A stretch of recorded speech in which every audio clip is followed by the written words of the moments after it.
pour vous faire découvrir ce grand site de France, un Camarguais pur jus, Jean-Marie Espuche. Cet ancien professeur est avant tout un amoureux de la nature. Pour moi, la Camargue, c'est un grand espace encore sauvage. C'est la possibilité de déambuler, d'aller à la rencontre d'oiseaux, puisque c'est quelque chose qui me tient beaucoup à cœur, mais aussi de personnages, de taureaux, de chevaux, qui forment un ensemble très original. C'est donc une scène théâtrale dans laquelle on se sent bien et qui n'est jamais la même.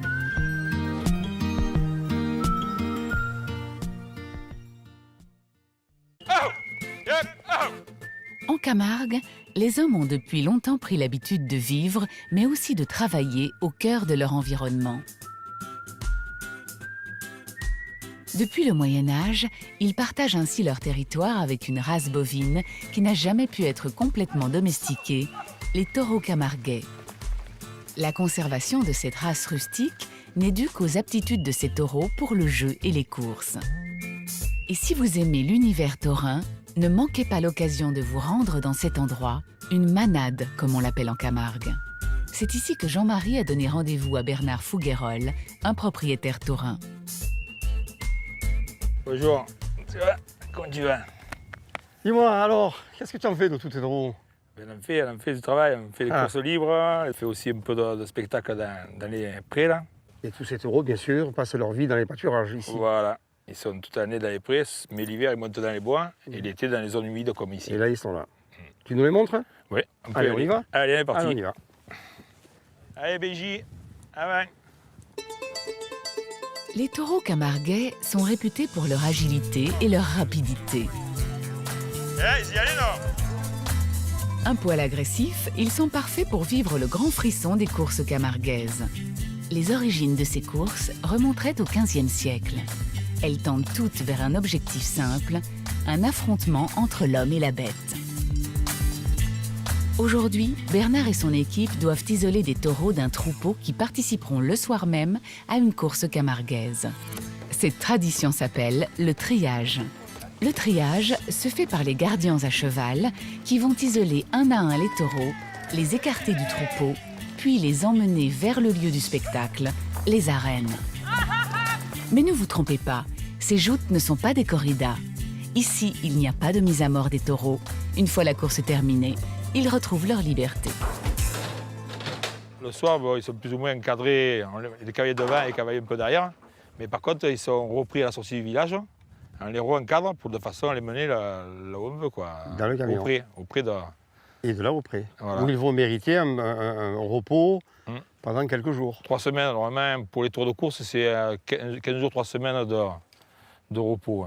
Donc on est loin de l'idée de l'utilisation forcenée du taureau, puisque là, un taureau qui travaille un quart d'heure dans une arène, oui. Il a la vie sauve, puisque dans la tradition camarguaise, Oui. Et en plus il a 3 semaines de vacances. C'est quand même une belle vie pour eux. C'est une belle vie. Et puis 7 pour fois, 7 fois un quart d'heure, quoi. Ouais, oui, ils sont pas à peine.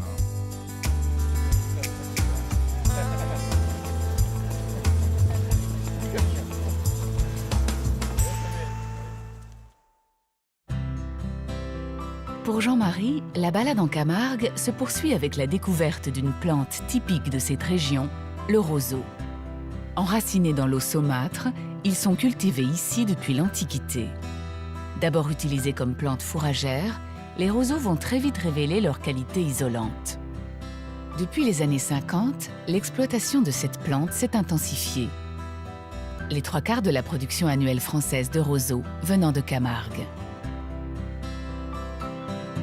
Jean-Marie nous fait d'ailleurs rencontrer l'un de ses agriculteurs, Jean-Renaud Prévost. Avant lui, son père et son grand-père ont cultivé les roseaux. Jean-Renaud a d'ailleurs donné rendez-vous à Jean-Marie au milieu de son exploitation, une roselière. La pousse a démarré au mois d'avril avec les premières chaleurs au printemps et elle se termine maintenant avec lorsque la fleur du roseau se fait. Il n'y a pas d'apport d'engrais. Ah non, non, c'est tout à fait naturel. Il y a une gestion de l'eau au printemps, donc il faut amener de l'eau du mois d'avril jusqu'au mois de juin.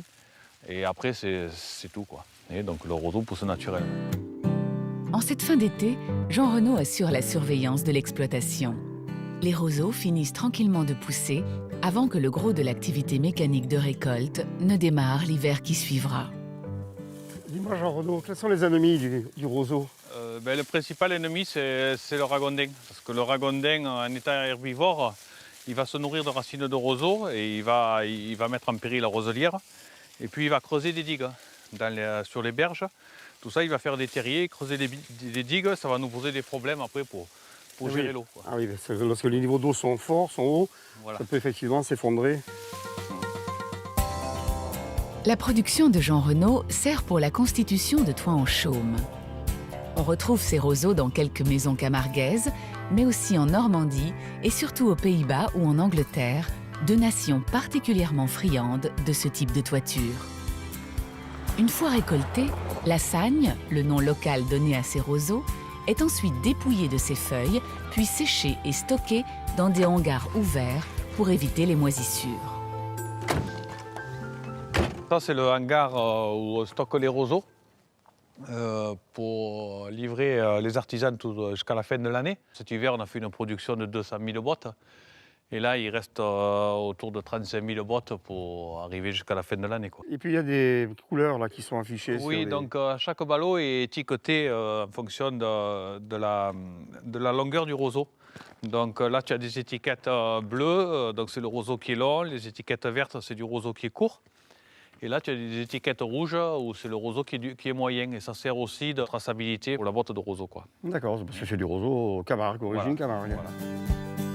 Chaque année, ce sont 200 millions de bottes de roseau qui servent ainsi à la confection des toitures, un matériau noble, mais surtout écologique.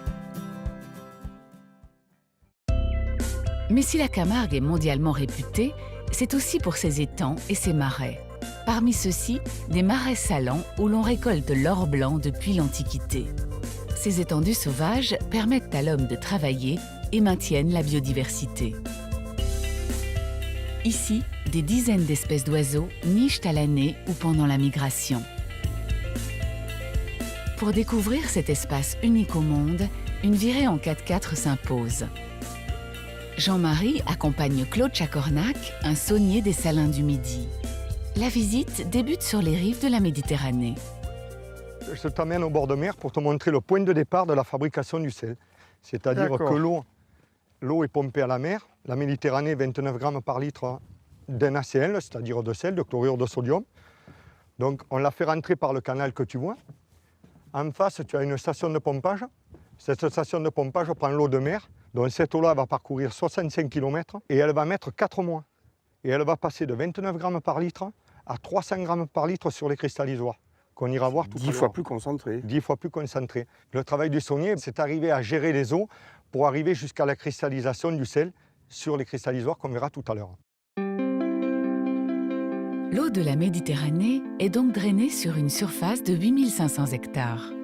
Jouant de l'effet naturel et combiné du soleil et du vent, les sauniers œuvrent et contrôlent la concentration en sel de l'eau de mer. Plus elle augmente par évaporation, plus le sel apparaît. Mais il arrive que leur travail, en symbiose avec la nature et les éléments, s'accompagne de petits coups de main dans la gestion de l'écoulement de l'eau dans les marais. Je vais régler la porte crémaillère, comme aujourd'hui il fait beau. Il faut faire passer de l'eau d'un clos à l'autre. Le temps le permet, il fait très beau.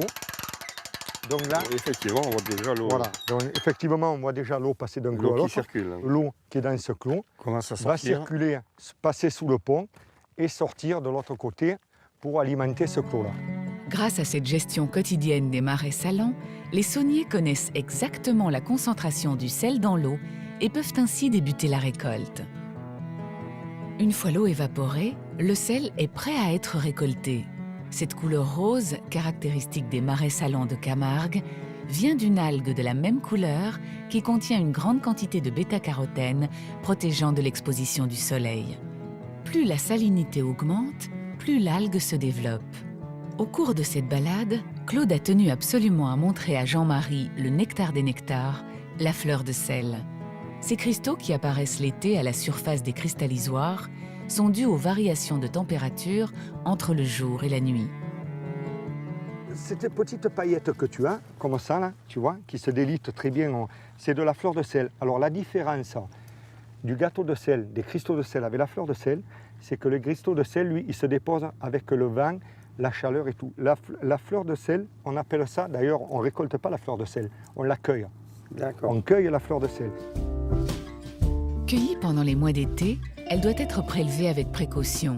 En moyenne, ce sont 500 tonnes de fleurs de sel qui sont cueillies chaque année. 1/1000 de la production totale des salins du Midi. Pour achever cet incroyable périple, Claude et Jean-Marie se dirigent maintenant vers ces immenses dunes blanches, des camels comme on les appelle ici.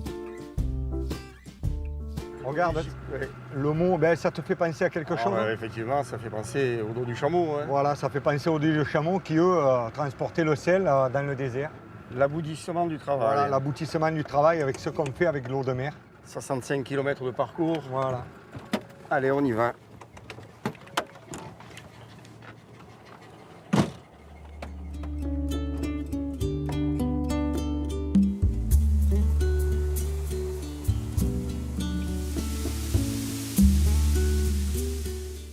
Quand tu vois cet or blanc, eh ben, tu te dis que tu as fait du bon boulot.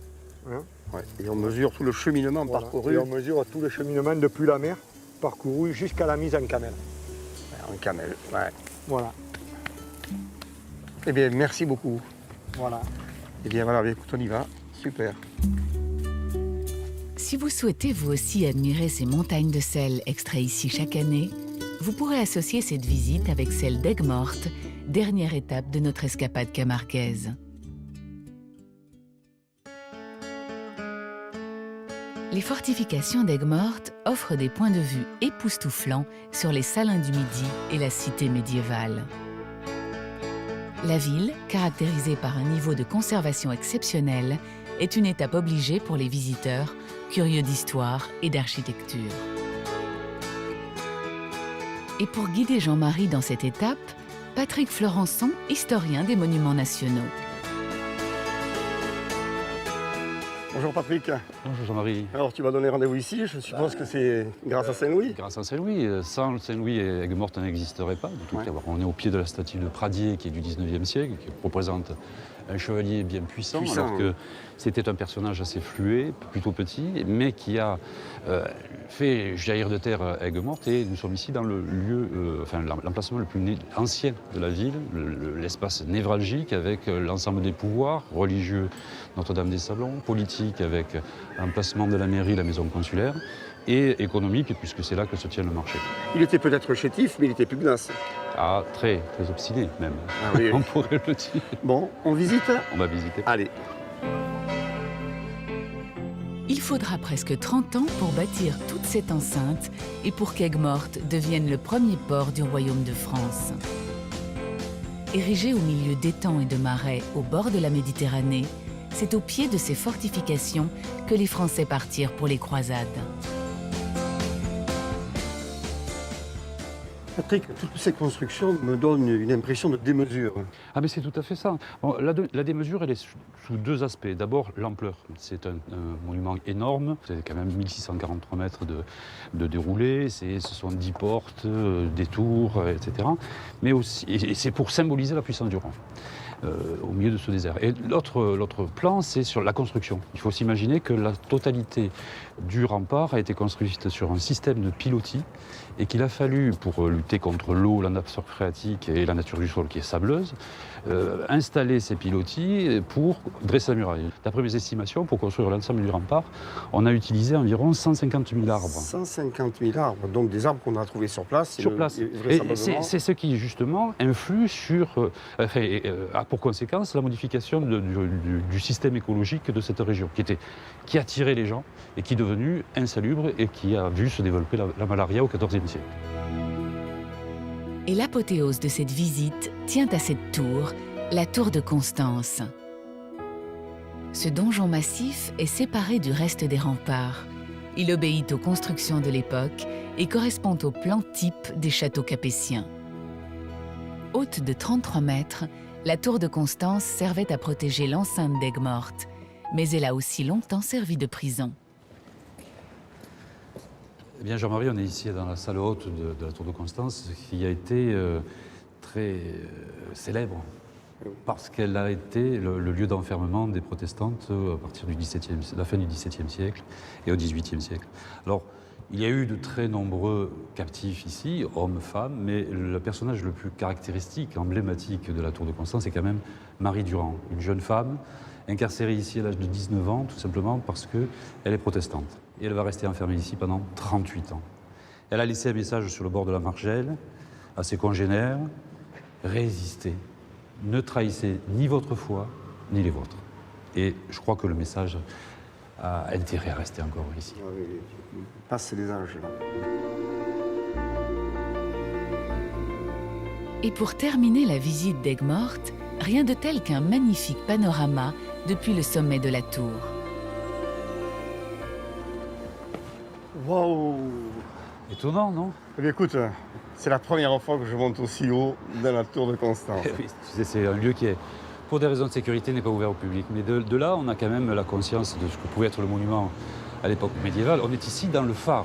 Il ne faut pas l'oublier. C'est que dès le XIIIe siècle, tous les soirs, on éclairait un feu ici, de façon à ce que les bateaux qui arrivaient du large puissent arriver dans les étangs pour débarquer jusqu'au pied de la ville. Ah, c'est vraiment fabuleux. Bien, merci. De rien. Aigues-Mortes, au cœur de la Camargue, est un grand site de France qui associe nature et histoire.